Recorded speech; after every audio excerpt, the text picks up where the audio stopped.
জিহাদ ফি সাবিলিল্লাহ ছাড়া ইসরায়েল সংকট, ফিলিস্তিন সংকট সমাধানের দ্বিতীয় কোনো পথ ও পদ্ধতি যে নেই, এটা আমাদের জনগণকে বোঝাতে হবে। অজু, গোসল, নামাজ, রোজার মাসালা যেভাবে শিখি, ঠিক সেভাবে জিহাদ ফি সাবিলিল্লাহর মাসালাও শিখতে হবে। প্রতিটা নিজামের মধ্যে, পাঠ্যপুস্তকের মধ্যে এই মাসালার বিষয়গুলো, এর ফরজিয়াতের বিষয়গুলো অন্তর্ভুক্ত করতে হবে। দ্বিতীয় কথা যেটা বলতে চাই, ইসরায়েল একা শক্তিশালী হয় নাই। সুদীর্ঘ সময় পর্যন্ত ব্রিটেন তাকে সহযোগিতা করেছে। তারাই একত্রে হাত মিলিয়ে অটোম্যানদেরকে উৎখাত করেছিল। এর পরবর্তীতে পুরো পশ্চিমা বিশ্ব তাকে সহযোগিতা করেছে, আজও করে যাচ্ছে।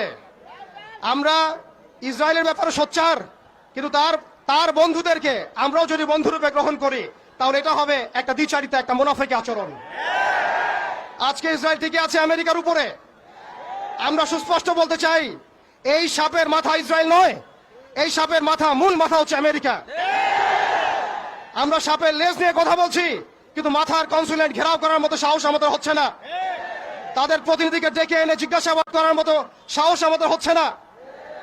আমরা ইসরায়েল নিয়ে তৎপর, কিন্তু আমেরিকার যে আগ্রাসী ভূমিকা, কে ইসরায়েলকে অর্থ দিয়েছে?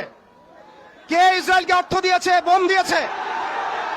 কোন সভ্যতা ইসরায়েলকে দাঁড় করিয়েছে?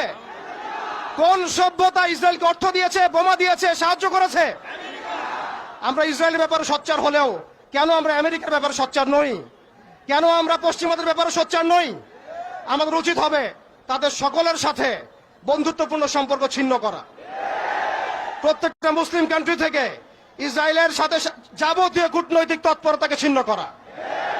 শুধু তাই নয়, আরেকটা বিষয় আছে, আমরা মৌলিক ইসরায়েল সম্পর্কে সচেতন। আমাদের বাড়ির পাশে নতুন একটা ইসরায়েলের জন্ম হয়েছে, এই ব্যাপারে আমরা সচেতন নই। আমরা দেখলাম তারাবির নামাজে মসজিদ ভাঙা হলো। হোলি উৎসবের নামে মুসলিমদেরকে নির্মমভাবে রাস্তার মধ্যে পেটানো হয়েছে। তারা একটা অনিবার্য যুদ্ধ আমাদের উপর চাপিয়ে দেওয়ার চেষ্টা করছে।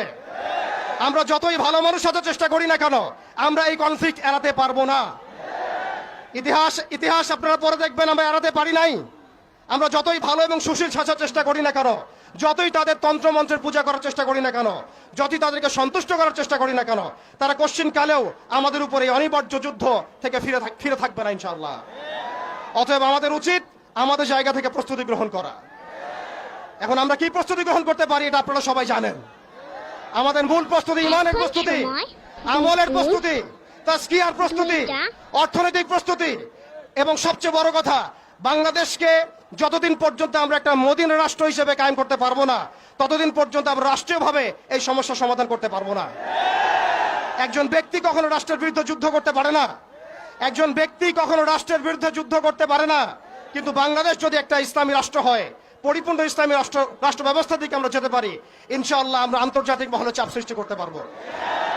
শুধু তাই নয়, আমাদের IMF এর বিপক্ষে আমাদের ইকোনমিক সিস্টেম দাঁড় করাতে হবে।